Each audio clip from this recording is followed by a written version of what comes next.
My name is Robyn Tunguaq. I am a male helper and I work at the process plant. I basically help my coworkers with some of their tasks. For example, I mix chemicals,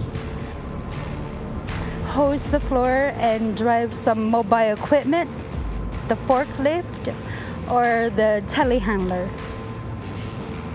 As I was working for housekeeping, I saw the job posting. As a meal helper, I signed up. Then I got the call saying I got selected for it. I did the training 2 weeks in, 2 weeks out for the meal helper, and then another 2 weeks in, 2 weeks out for crusher helper.